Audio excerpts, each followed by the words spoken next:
Subscribe to our YouTube channel and press the bell icon for latest updates.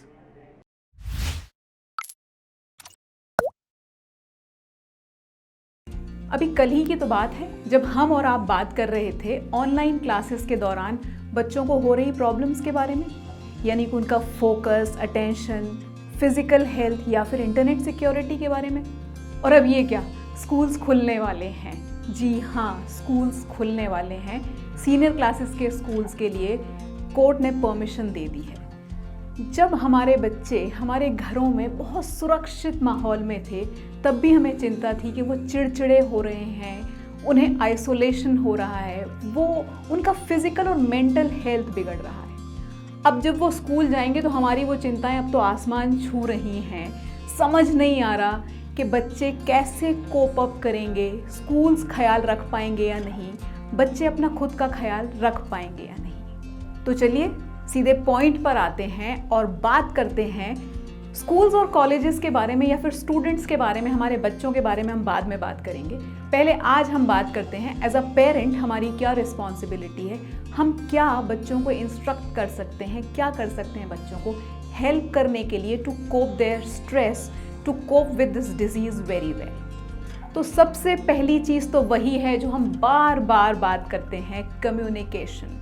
Communication gap को ख़त्म कीजिए। देखिए बच्चों के डर क्या हैं, उनसे बातचीत करते रहिए, उनकी इनसिक्योरिटीज़ को जानिए क्या है, उनको उनके सल्यूशंस दीजिए, जानिए उनकी परेशानियां क्या हैं, उनके सवालों के जवाब देते रहिए। और हम सब तो जानते हैं हमारे बच्चे कितने सेंसिटिव हैं, तो उनके सवालों के जवाब उनसे कम्युनिकेट करते समय धैर्य रखिए और समझदारी से काम लीजिए। उन्हें बताइए, उन्हें समझाइए गुड प्रैक्टिसेस के बारे में, यानी कि हाथ धोना, सोशल डिस्टेंसिंग और मास्क पहनना। और ये भी बताना है बच्चों को कि दूसरों का टिफ़िन, बॉटल, स्टेशनरी कुछ भी शेयर नहीं करना है।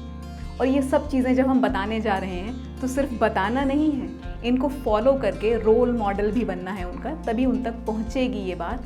नहीं तो ये बात सिर्फ कानों तक रह जाएगी, दिमाग तक नहीं पहुँच पाएगी। बच्चों को समझाइए मास्क लगाने के बारे में और ख़ुद भी समझिए मास्क की गुड प्रैक्टिसेस क्या हैं। पहली चीज़ जो मास्क लगाते समय याद रखना है वो है कि मास्क एक गुड फिट मास्क होना चाहिए, ना तो ज़्यादा ढीला और ना ही ज़्यादा टाइट। मास्क पे सामने हाथ नहीं लगाना है। मास्क आपकी नोज़, माउथ और चिन कवर करे ऐसा मास्क होना चाहिए।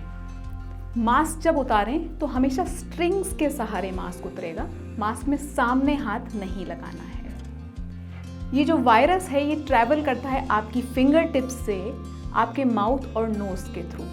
तो कोशिश कीजिए हाथ बार बार चेहरे पे ना लगे, ना ही ये हाथ मास्क पर लगे। जब भी हम बाहर से वापस आते हैं तो मास्क निकाल कर धोना बहुत ज़रूरी है, धोकर ही दोबारा इस्तेमाल किया जाए, ये भी बहुत ध्यान रखने वाली बात है। अब बात करते हैं हाथ धोने के बारे में या हाथ सैनिटाइज करने के बारे में। हाथों को सैनिटाइज करना है या धोना है, सबसे ज़रूरी या सबसे अच्छा गुड प्रैक्टिस ये है कि हाथों को साबुन और पानी से धोया जाए बार बार एट रेगुलर इंटरवल्स। अगर बाय चांस साबुन और पानी अवेलेबल नहीं है तभी इस्तेमाल करें सैनिटाइज़र का। और अगर एविडेंटली गंदे हो गए हाथ, काले पीले दिख रहे हैं, तो साबुन और पानी से ही धोया जाना चाहिए। अब जैसा कि मैंने बताया कि ये वायरस ट्रैवल करता है हाथों की उंगलियों से आपके मुंह और नाक के थ्रू, तो इसीलिए उंगलियां कोशिश कीजिए कम से कम सरफेसेस को टच करें जब हम बाहर जाते हैं तब। जैसे कि अगर हमें दरवाज़ा खोलना है तो हम एल्बो से या फिर कंधे से धक्का देकर दरवाज़ा खोल सकते हैं instead of using your hand. या फिर अगर हमें चेयर पुल करना है तो हम पैर से भी चेयर को पुल कर सकते हैं।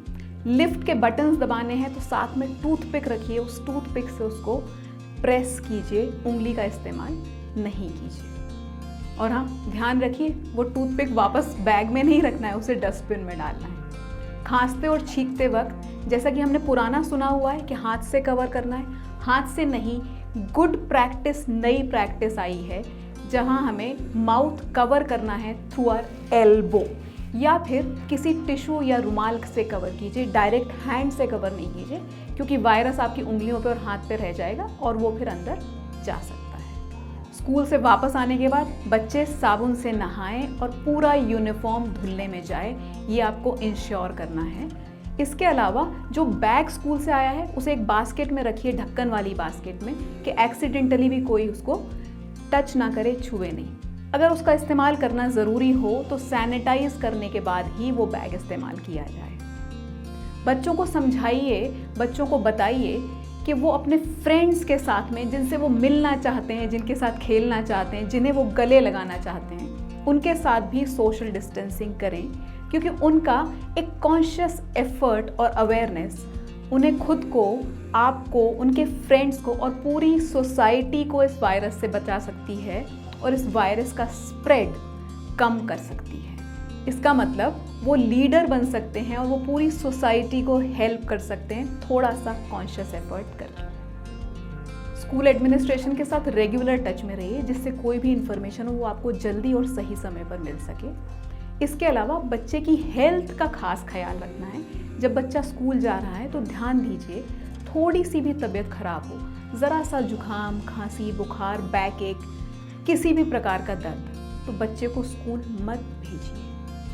इस पूरे कम्युनिकेशन का, इस पूरे रोल मॉडलशिप का सबसे इम्पॉर्टेंट पॉइंट है कि हमें बीमारी से लड़ना है, बीमार से नहीं। इसका मतलब ये है कि जो कोरोना के मरीज़ हैं या जो कोरोना वॉरियर्स हैं, उनको स्टिग्मेटाइज नहीं करना है। उनकी जितनी ज़्यादा से ज़्यादा हो सके सावधानी के साथ मदद करना है और मदद के लिए हमेशा तैयार रहना है। आज के लिए बस इतना ही। आज हमने बात की एज अ पेरेंट हमारी क्या रिस्पॉन्सिबिलिटी है, हम बच्चों को कैसे समझाएंगे।